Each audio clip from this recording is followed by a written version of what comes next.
નમસ્કાર, જોહાર. હું છું સન ઓફ આદિવાસી અને અત્યારે હું છું વાંસદા તાલુકાના ખાટા આંબા ગામે. થોડા દિવસ પહેલા જ તમે એક ન્યૂઝ પેપરમાં જોયું હતું કે એક વ્યક્તિ દ્વારા 15,000માં જ એક લાકડાનો, પથ્થરનો અને વાંસનો ઉપયોગ કરીને પુલ બનાવી દીધો હતો, કારણ કે એને પ્રશાસને ના પાડી હતી કે તમારા 2 ઘરના 20 સભ્યો માટે અમારી પાસે ગ્રાન્ટ નથી, અમારી પાસે એટલું બજેટ નથી કે તમને અમે પુલ આપી શકીએ. જેથી પ્રશાસનની વાત દિલમાં લઈને એ વ્યક્તિએ પોતે આ પુલ, તમે જોઈ શકો છો, પોતે પુલ જાતે જ બનાવી નાખ્યો અને એનો ખર્ચો થયો આશરે 15,000 જેટલો ખર્ચો થયો. તમે પુલ જોઈ શકો છો. અહીંયા પુલ તમે જોશો તમને લાગશે કે પુલની મજબૂતાઈ ઓછી છે, પણ જ્યારે હું તમને એની મટીરિયલ જે વાપર્યું છે, જે રીતે કામગીરી કરી છે, એ પુલની વાત કરીશ, એ વ્યક્તિ સાથે વાત કરાવીશ, ત્યારે તમને ખરેખર થશે કે આ પુલ સાચે જ 15,000માં બની ગયો છે અને તંત્રના મોઢા ઉપર તમતમતો તમાચો માર્યો છે આ વ્યક્તિએ. કારણ કે વ્યક્તિને કહેવામાં આવ્યું છે કે બજેટ વધી જશે, આ પુલ બનાવતા અમારી પાસે બજેટ નથી. આ વ્યક્તિનું ઘર પેલી બાજુ છે, 2 જ ઘર છે અને 20 જેટલા મેમ્બરો રહે છે, અને એ મેમ્બરોએ ભેગા થઈને ઘરના 10 જણાએ જ આ પુલ ઊભો કરી નાખ્યો અને પ્રશાસન જોતું રહી ગયું. આ વ્યક્તિ છે, આપણે વાત કરીશું. શું નામ તમારું? જયેશભાઈ જાનુભાઈ મહેલા. જયેશભાઈ, કેમ તમને એવું કેમ થયું કે મારે જાતે જ બનાવવો પડશે? હવે એમ કે આ તકલીફ બહુ પડે, આવવા જવાનું તકલીફ પડે, એટલે છોકરા લોકો ભણવા જવાનું હાઈસ્કૂલ, એટલે પછી ખેતરે જવાનું આવવાનું, ડેરી પર જવાનું, દૂધ લેવા ભરવા જવાનું, એમ પછી બનાવવો પડે. કોઈ સરપંચને રજૂઆત કરાવ્યું તો એ લોકો 10 થી 15 લાખનું એસ્ટિમેટ આપે. બજેટ બહુ મોટું છે એવું કે. એટલે પછી અમે વિચારે એ લોકો કોઈ સ્વીકારે ને, એટલે પછી અમે જાતે જ બનાવ્યું. જાતે જ બનાવ્યો? કોઈ સાથ તમને આપ્યો નહીં? સરપંચે એમ કીધું કે બજેટ ઊંચું જાય છે, તંત્રને રજૂઆત કરી, બજેટ ઊંચું, એટલે તમે જાતે જ પછી લાગી? જાતે જ. પછી જાતે બનાવ્યું. શું કેવું દાદા, તમે શું કેવું? કોઈ બીમાર પડે તો અમારે તો શું કરીને જવાનું? હા, બરાબર. ઉચકી લગાવતા જ તો ફાવે ને, આવે નહીં. કેમ કરી લ્યો? અહીંથી પાણી ચોમાસામાં ભરાઈ જાય એટલે તમારથી જવાય નહીં. કોઈ બીમારમાં તેમ જવાય નહીં. હા, આવું છે. એવું છે. એટલે તમે પછી જાતે જ રસ્તો, પુલ બનાવવાની શરૂઆત કરી. તમને કે શું શું વાપરેલું છે આમાં? બતાવો મને. પુલ પર આમાં પેલો બતાવી દેવા. હા, પુલની જે કામગીરી કરી છે, પુલ પણ જોવાલાયક છે. પાણીમાં ઉતરવું તો પડશે જ.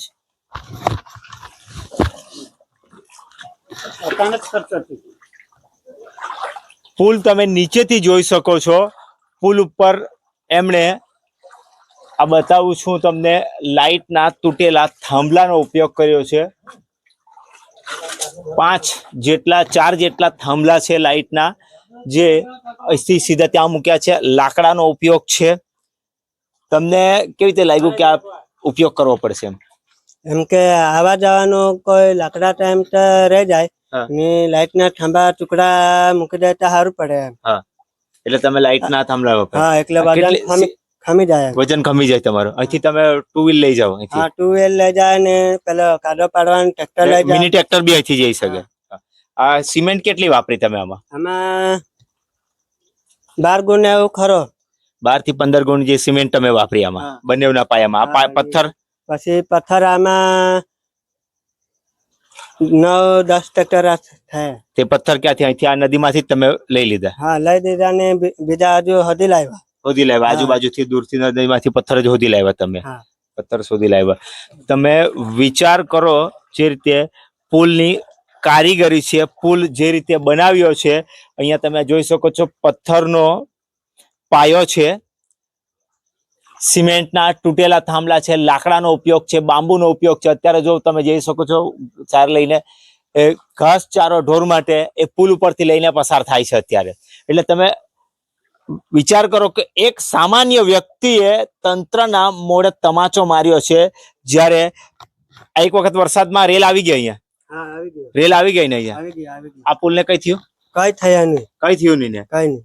આ એક બીજો તમાચો છે તંત્રના મોઢા ઉપર. જ્યારે એક વખતના વરસાદની ચોમાસાની શરૂઆત થઈ ને એની સાથે જ ભરપૂર અને ધુઆધાર વરસાદની બેટિંગ થઈ ત્યારે અહીંયા ખાસું એવું પાણી આવ્યું, પણ આ પુલને હજુ સુધી હલવાર નથી આવ્યો. ત્યારે કોન્ટ્રાક્ટરના બનાવેલા, જે સરકારના બજેટમાં નિમેલા કોન્ટ્રાક્ટરના બનાવેલા પુલિયા ધોવાઈ જાય છે.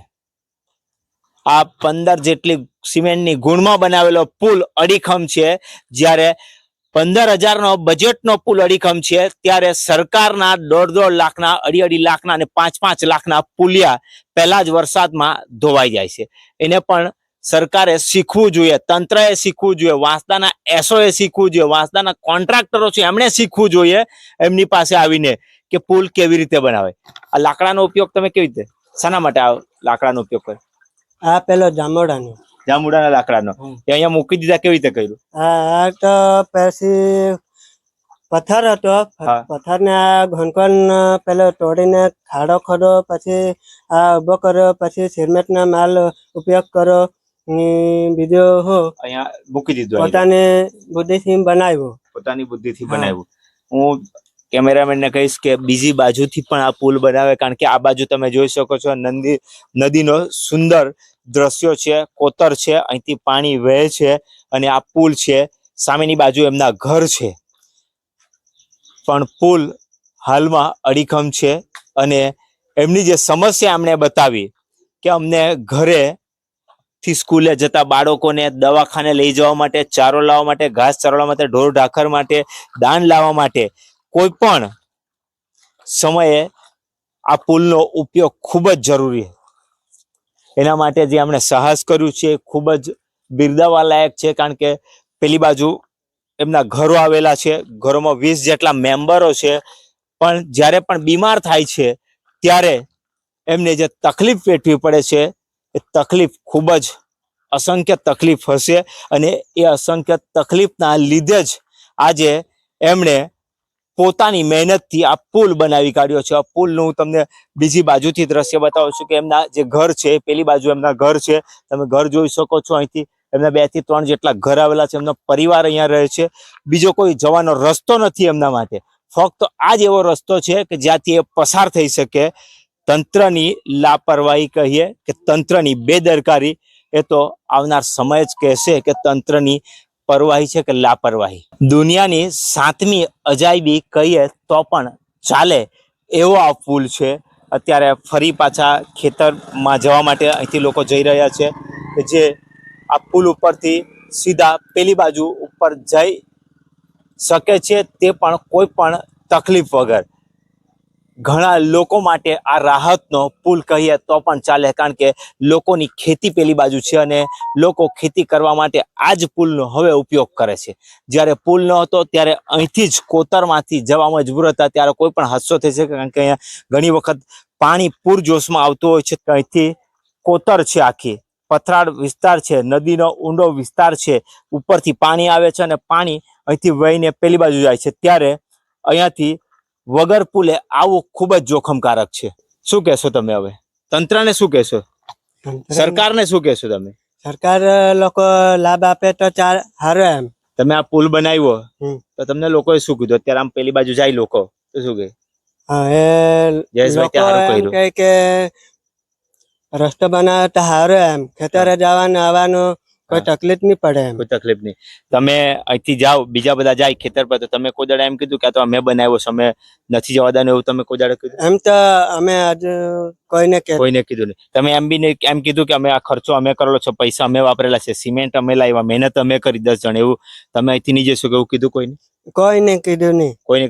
બધા જ ખેતરે જઈ શકે. ખેતરે જાય, આવવાનું જવાનું કોઈને તકલીફ નહીં પડે. ને કોઈને અમે હજુ કીધેલું નહીં કે આ બધી જવાનું નહીં. ના તમે પાડી જ નહીં, કોઈને તમે ના નહીં પાડી. કોઈને ના નહીં પાડો. કોઈને ના પાડી. આવવાનું જવાનું કોઈને માણસને આવું કહેવાનું કોઈ જરૂર નહીં મળે. આવે તો સારું કહેવાય. સારું કહેવાય. જયેશભાઈએ કીધું, જ્યારે ઘણા એવા કિસ્સા હોય છે કે મારી જમીનમાંથી ન જવું, આ રસ્તો મારો છે એટલે તમને અહીંથી હું ન જવા દેવ, એવા તમે ઘણા કિસ્સા પોલીસ સ્ટેશનમાં સાંભળ્યા હશે, પોલીસ સ્ટેશનના ચોપડે નોંધાયેલા સાંભળ્યા હશે, પેપરમાં વાંચ્યું હશે કે રસ્તા બાબતે ઝઘડો. જ્યારે અહીંયા જયેશભાઈની ઉદારતા અને દિલદારતા જો તમે કે એમણે પોતે ખર્ચો કર્યો, ઘરના પરિવારના લોકોએ મહેનત કરી અને રસ્તો પોતાના ખર્ચે પુલ બનાવ્યો, છતાં પણ એમણે સ્વીકાર્યું છે અને કહ્યું છે કે મેં આજ સુધી કોઈને એમ નથી કીધું કે તમે આ પુલ પરથી નહીં જઈ શકો, આ મેં મારા ખર્ચે બનાવ્યું છે, એવું એમના મોઢામાંથી નીકળ્યું છે. એમણે કહ્યું છે કે બધા જઈ શકે છે અને ઉપયોગ કરે તો મને ગમશે.